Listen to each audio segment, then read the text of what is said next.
Alright guys, welcome back. It's been about 2 weeks since we've had a good video, but today we do. We were talking about two things. It's a double feature.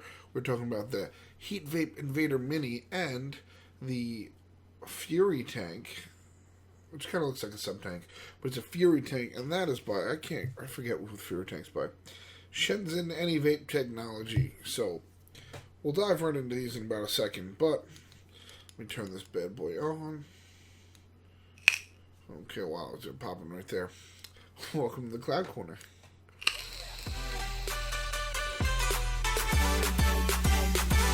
Yes.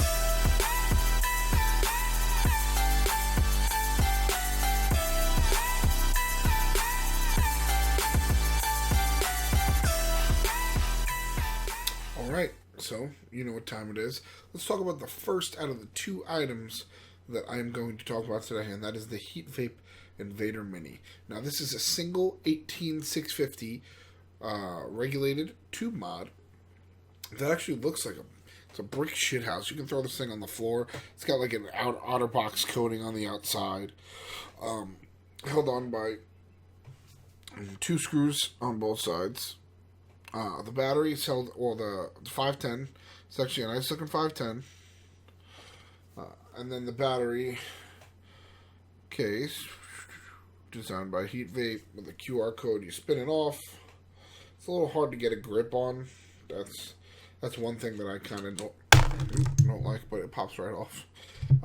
You get the single 18650. I got the Samsung 25R in there.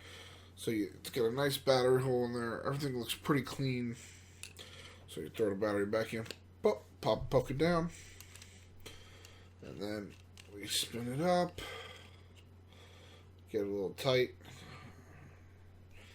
And since the Heatvape Invader Mini has kind of like a DNA board, you have to click it 1, 2, 3, 4, 5. It says hello, Invader Mini, and shows you 50 watts. It goes up to 50 watts. It also does temperature control.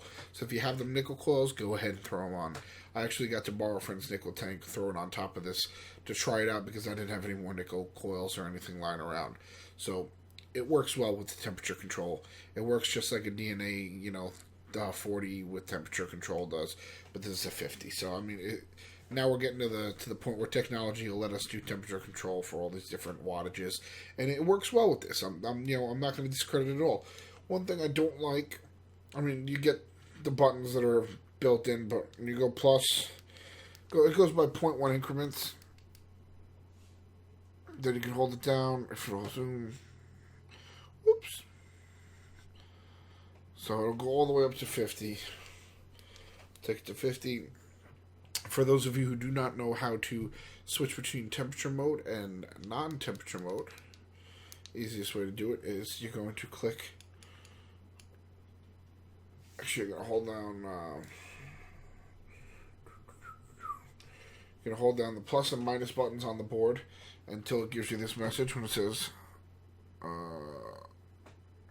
come on. Power locked. Press up and down.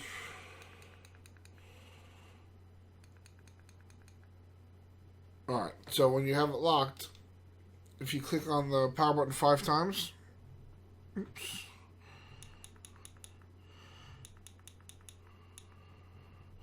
goes to normal mode, and then if you go back, normal mode,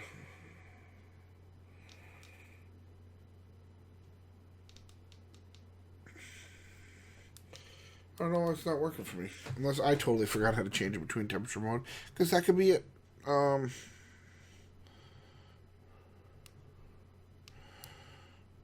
two. Oh, okay. You lock it 5 times. And then you hold down the plus and minus. And then it'll give you the off. And you can change between. Whoops. Swiggity switty. Down. If you want to turn it off, go above 600, I'll turn it off. And then you just 5-click. I knew it was 5 clicks at some point. And then I'll go back. So you can use this with tanks like the one I'm talking about today, which is the Furytank, which so far I've had nothing but problems with, and we'll get into that. or you can throw your, your normal RDA on there, which I do, and I'll tell you about a problem I have with that too. So I go to screw on my Aeolus with the heatsink, and without the heatsink, but I like to keep the heatsink on. And if you look, there's a huge gap. I can't get it to get any lower than that. But, ask me, new coil up, new coil down.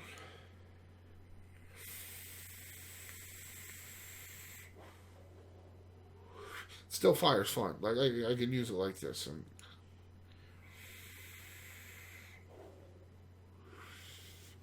it's good. And same thing with the tank. But the tank actually, the difference between this, let's try that again. What I was saying was that the Furytank actually sits flush on the Heatvape as when my Aeolus doesn't. Yeah, my camera got a little messed up there. I don't know what happened. It crashed on me.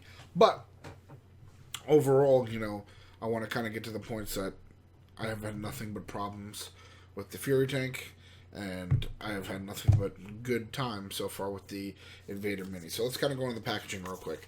We have the standard, Heatvape Invader Mini 600 degrees Fahrenheit 50 watt device. On the back, it shows the different colors it comes in. So you take off the sleeve, you have just your device in there. There's a user manual underneath it, and on the back, it'll give you, product instruction and some of the specifications for power input and output on the back. So if you want to check those out, I'll make sure to put links to everything in the comment. I mean in the description section. But the Furytank comes seriously just the Furytank, the rebuildable coil, and the extra Pyrex tank. Nothing underneath it. On the back, something I find weird is on the back of it says Furytank for power for Paul. So what I'm thinking is, I don't know why Shenzhen in China would do this, but they kind of made this tank for Paul Walker, which really sucks because if there was any tank in the world I wouldn't want to be known for Paul Walker, it'd be this one, because this one sucks. I really don't like this tank. I've had nothing but problems, nothing but leakage, and I do not recommend it to my worst enemy. I mean, it's something bad to say, but it's nothing but problems. And it's not, you don't get flavor in the stainless coil, and it's been a mess. But it tells you on the back, contents, Furytank, RDA coil head, Pyrex glass tube. This is the ultimate sub-ohm tank combined with the strongest airflow, vape cloudy but purest flavor, and comfortable vaping experience. So, no, it's definitely not. Alright, let's kind of get into our conclusions of what we think. Obviously, let's start with the Furytank. I do not recommend it. If you want to check it out, the link will be in the description. You're absolutely more than welcome to check out the Furytank. But I would just check it out. I wouldn't waste my money on it. It's my opinion. And then let's start with the Heatvape Invader Mini. There will be a link in the description for this because this thing's a cool freaking buy. I'm telling you. If you just want a single 18650, you can throw in a pocket, have something durable. Like think of this having a life-proof case or an OtterBox on it. That's what it is. It's really durable. Plus, it's 50 watts. You can still crank out 50 watts with an 18650 battery. I'm using the 25R Samsung, but I still get at least a half a day on it. So I carry 2 batteries with me. I'm good. I mean, and that's a lot saying I usually use my dog mods all day, and I do get 4 or 5 days out of it, but still. All right. So on that note, I will screw the Addy back on. So give me 1 second. I'll tell you a little bit about what's going on in the next videos, rather. The next video I have coming to you will be a review of Captain Obvious E-Liquid, a new company that I met at VCCPA.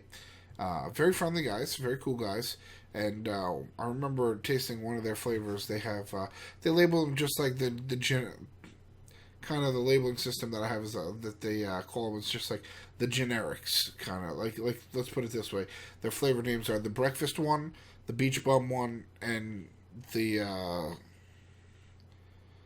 breakfast one, and the key lime pie one. So the 3 flavors that people are mostly going towards: the breakfast flavor, the Fruit Loops, the key lime pie, and then the pina colada type deal. So I mean, they're not bad at all. The breakfast one actually, I remember trying. It was really good. So, I'm anxious to get my words to a video.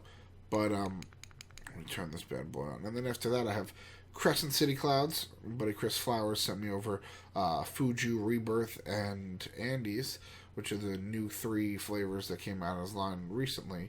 Not too long ago, but I'll give you a quick breakdown of those and give you some information for them. So those are the next 2. After that, I'm pretty sure I'm going to be doing the Rig V2, and then from there, it's just going to keep going. So I still got a lot of stuff to do. I'm still looking at 15 lines of e-liquid, and then whatever. I'm going to Reno next week, so Reno, I'm hopefully going to get purchase some things down there. So we'll see, and otherwise, we'll see you next time on the Cloud Corner. Remember, keep it cloudy.